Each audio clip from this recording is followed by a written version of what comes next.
Have you ever found yourself scrolling through your favorite backpackers' Instagram and going from admiring their adventures into slowly wondering how on earth they even afford this?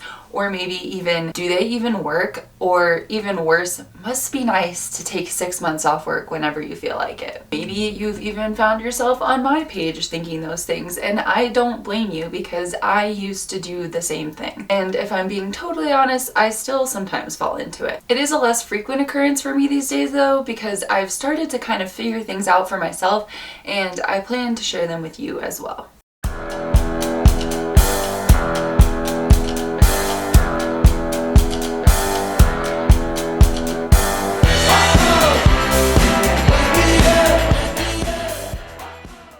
I also plan to share how I personally afford to take 6 months off work for things like hiking and long backpacking trips, and hopefully shed a little bit of light on how other people might as well. Spoiler, I unfortunately do not have a trust fund, although I'm definitely privileged in other ways. I think in most cases, the never-ending, envy-inducing, exotic travel feed is partly a facade. Most influencers and creators, or whoever you follow, probably aren't actually traveling all the time. It's more likely that they are doing what we refer to in the creative industry as batching content. I have a background in advertising, and this basically means that you shoot a bunch of content at once, maybe on your 1 week trip, and then you post it for 1 or 2 months so that you have all of those photos to keep posting, but it doesn't mean that you've been in Bali or whatever for 2 straight months. Also, these beautiful feeds are kind of exactly what social media is designed for anyway, right? It's important to keep things real, but at the same time, I'm not really going to Instagram to see people's office setups or check on the ham sandwich they had for lunch that day. And that's also not the kind of content that the creators of social media are pushing out for you to see. I've spent enough time on social media at this point to realize that most feeds are a highlight reel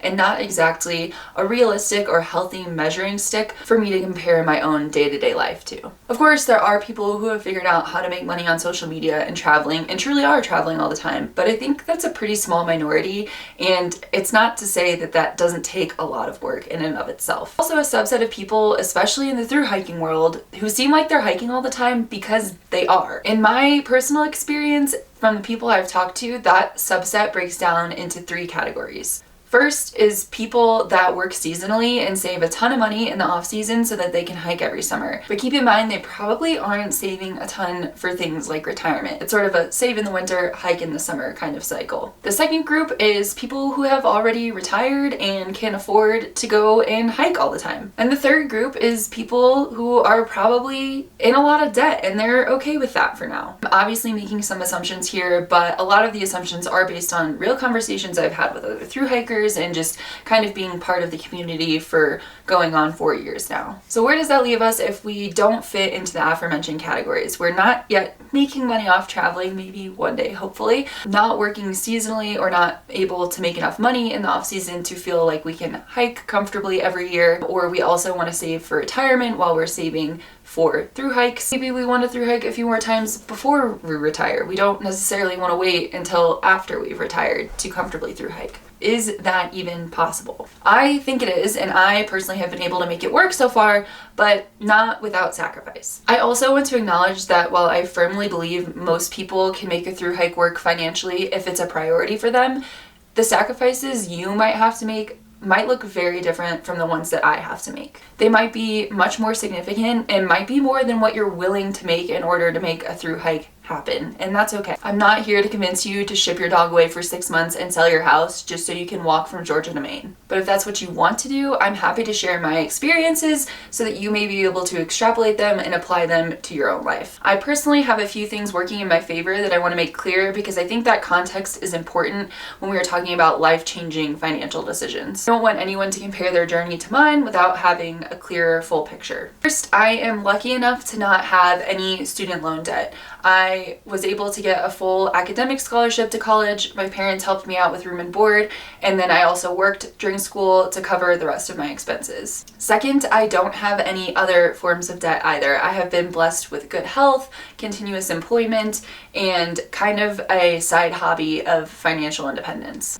I've also put off buying a new car or a house, knowing that thru hiking is a priority for me. Third, and this is a big one, I don't have any pets or kids. Not to imply that these are at all the same thing, but they both certainly have huge implications when you're planning for something like a 6-month thru hike, both financially and practically. There are plenty of people who have debt, houses, pets, kids, and still make thru hiking happen. I just am not the person to come to if you want advice for that situation. Since roughly 2018, I have essentially designed my life around thru hiking.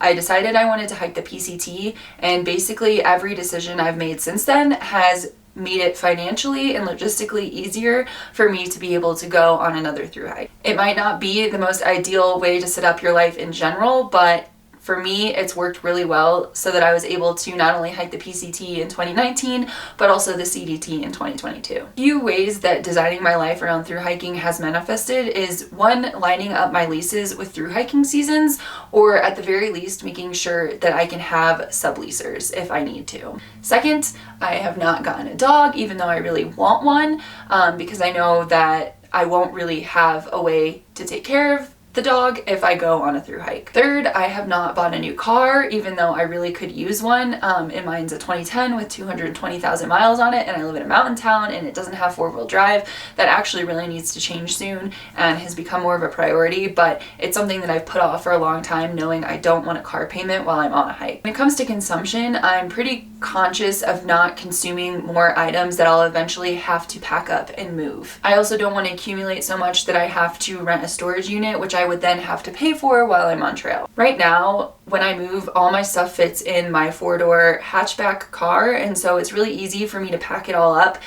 drive it home, and luckily my parents are kind enough to let me store it in my childhood bedroom. Another thing to consider is I've had some amazing friends who have offered to keep some of my stuff as well, and I've definitely taken them up on that. Another decision that I've made that might have been different if I weren't making it with thru hiking in mind is choosing a better paying job over maybe one that I have more passion for. For me, opting for a steadier job with better pay and a good work-life balance is definitely a priority over, say, working in an industry that I'm very passionate about, at least for now. Another habit that I've picked up with thru hiking in mind is tracking all of my expenses and income. This really became a hobby for me in 2020 when the pandemic hit. For some reason, I dove headfirst into financial independence, and it was a really great way for me to track how close or far I was from my thru hiking goal. It was also really rewarding to see my progress, which helped me stay motivated to stay the course and keep saving for my thru hike. Another thing that I started to do a lot when saving for thru hikes was starting to opt for free activities instead of paid ones in as many instances as I could or as it made sense. For example, when friends wanted to meet up, instead of going to lunch, I would ask if they wanted to go on a walk and grab a coffee. Instead of going on expensive all-inclusive vacations, I often just camp or drive somewhere. I don't do it all the time, but shifting from paid activities to free or cheaper activities can make a difference even if you only do it like half the time. Another thing that I do that is a little different than some of the thru hiking community is I personally haven't been able to thru hike back to back. It's not that it can't be done, it's just for me personally, I also really want to be saving for retirement and some of my bigger financial goals. So for me, it doesn't really make sense to only work for 6 months before going on another thru hike, unfortunately. I worked full-time for 2 years before the PCT and for another 2.5 years before the CDT. Prior to the CDT, I was also working at jobs that required a little bit more of a commitment, aka they weren't seasonal. It was, expected that you stayed at them for at least a year. I work in advertising and I started freelancing to eliminate that problem, but prior to now, I didn't feel I had enough experience to only work at a job for like a year and be okay to move on to something else. So staying at a job for about 2 years has allowed me to do several things, including save for thru hikes, gain the experience I need in my industry, and also I'm in an industry where that is kind of standard. It's really not that weird to move jobs every 2 years, and it's kind of the best way to get a pay increase. I know certain industries that's definitely not the case, and it would definitely be frowned upon to move that much, or it might not even be possible. But for my job, it works for me. In a lot of ways, prioritizing through hiking can mean putting a lot of other areas of your life on hold. It's not something that I take lightly, but it's something that I am happy to do right now. In addition to sort of designing my life around through hiking, another thing that I've done that has allowed me to go on both of my through hikes is living below my means when I'm not through hiking. A huge part of saving for anything is obviously living below your means. Through hiking is no exception. Having the 2-year gaps between through hikes does mean I can afford to spend a little bit more in between, but I still have to obviously save more than I make. Some ways that I have opted to live below my means include renting a cheaper apartment, having roommates. After the PCT, I lived in literally the cheapest studio I could find in Denver. Another thing I did to save money was walking places instead of driving. Bonus points because it actually helps you stay in shape. I walked to work a lot in 2020 and 2021. Very obvious, but cooking more and eating out less has also allowed me to save a lot of money. There was also a year where I gave up shopping for new things entirely and only allowed myself to thrift. It was kind of a fun challenge, and it's also good for the environment, which is nice. I try to really minimize my subscriptions. So there are subscriptions that are totally worth the investment, like the ones that I had for my hot yoga studio in Denver, but there are others that just kind of add up sneakily and you don't realize how much of a suck they can be on your finances. Sort of touched on this, but there are a lot of resources in the financial independence community that have really helped me figure out how to better save money, practically speaking, and also how to better save money from a motivational standpoint. Overall, I know that keeping my budget in check is essential if I want to continue to through hike. Something that also helps me is thinking of purchases in context of trail expenses. So for example, a $50 meal out could be the equivalent of a cheap night in a hotel, and for me, the cheap night in the hotel is always gonna win.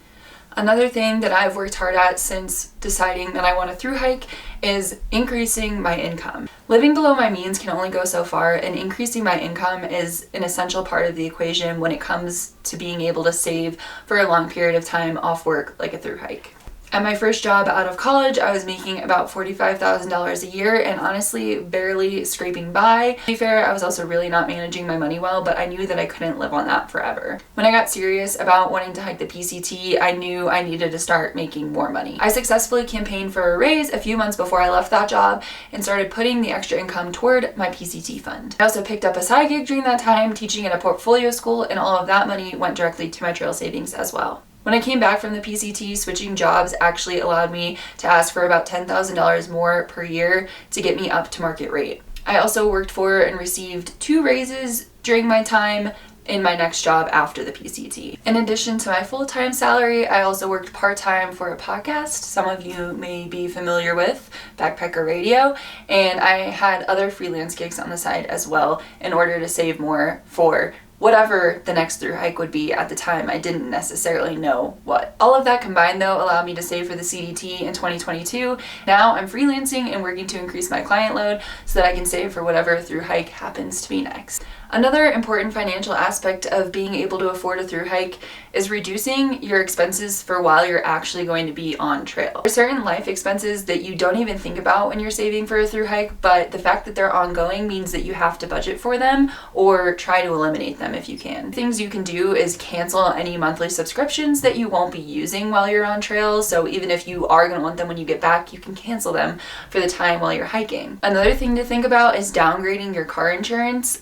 When I left for the PCT, I know in Georgia, something about the laws there, it didn't make sense to eliminate my car insurance completely. It's something you might want to look into for your state. I think a lapse in insurance can actually be more expensive sometimes, but you can downgrade your car insurance and have it say that essentially you're not driving your car, but in case anything were to happen to it while it's still sitting, you're still insured for that, and also you wouldn't have that lapse in insurance. Another thing you can always do is if you still have months of rent that you'll be responsible for while you're on the trail is getting a subleaser or potentially buying out your lease early if that would be cheaper than paying the additional months of rent. You own a house, you can rent out your house while you're gone. I think you can even rent out your car. I don't know if I would be comfortable with that, but that's something that you can consider.